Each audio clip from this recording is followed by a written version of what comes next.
مستر هاو نن په دې ویډیو کې زه تاسو ته دا نه وایم چې د 3 ویډیوز اپلوډ کړي دي او 2,000 سبسکرایبرز دي بلکې د 2 میلیون سبسکرایبرز نم زیات سبسکرایبرز وو یوټیوب د چینل ډیلیټ کو هیڅ کله به واپس رانشي د همیشه لپاره ډیلیټ کو یعنی په یو شپه کې دنه د کلونو مهنت چې کوم هغه ضایع شو نو چرته دغه شان کار تاسو سره ونشي اوس د ګناه سوا د کوم غلطي کړو چې یوټیوب د چینل ډیلیټ کو بل اوس هیڅ کله به واپس نه راځي د مستر هاو چینل د آنلاین ارننګ په باره کې په یوټیوب باندې په سلګونو څه چې په زرګونو د آنلاین ارننګ باره کې چینل شته خو یوټیوب د یو سیس ډیر زیات او سخت خلاف دی هغه دا چې ایکسټرنل لینکس دا به تاسو نه شیر کوو په خپل ویډیو کې لکه فار ایگزامپل د یو ویډیو جوړ کړل چې دا پلان کې ویب سایټ دی په دې باندې دا کار کوو نو تاسو به د ورځې دومره پیسې ګټئ یا پلان کې اپ دی مایلینګ درکړی دی په کمنټ کې په ډسکرپشن کې په هغه باندې کلیک کړئ نو په دې باندې دا کار کوئ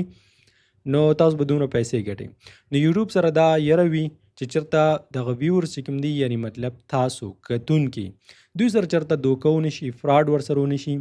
نو په دې وجه باندې دغه شانې چینل اوس وخت کې یوټیوب نه پرېږدي زموږ یو سټوډنټ دی د یوټیوب اټومیشن په کورس کې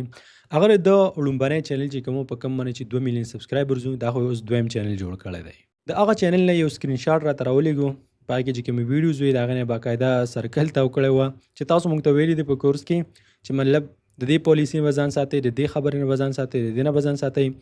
دې خو تقریبا په هر یو ویډیو کې هم دا خبرې کړي دي لینکس ورکې شته نو د دې چینل څنګه نه ډیلیټ کېږي په هغه ټایم کې زه لږ کنفیوز شوم خو ما ویل کیدای شي چې ډیلیټ شي یوه هفته کې دنه د چینل یوټیوب ډیلیټ کو نو مطلب دا کله چې ته غلطي کې ضروري دا نه چې په هماغه ټایم باندې بس تا چینل ختم شي کیدای شي پرې کې هفته هم لګېدلی شي پرې کې میاشت هم لګېدلی شي بل مخکې به ذکر چې یوټیوب به دا ویل چې ته لینکس ورکوه خو که چاته د لینک نه نقصان وشو د هغې ذمهوار به تی اوس یوټیوب دا وایي چې که نقصان وشو که ونه شو خو که تا لینک ورکو د بهر ویب سایټ د بهر اپ نو ستا چینل به ډیلیټ کیږي بل په دې ویډیو کې د دا خبر هم کړې ده چې د ډاکټر اسرار احمد چینل یوټیوب ډیلیټ کو په دې وجه باندې چې هغه اسلامیک چینل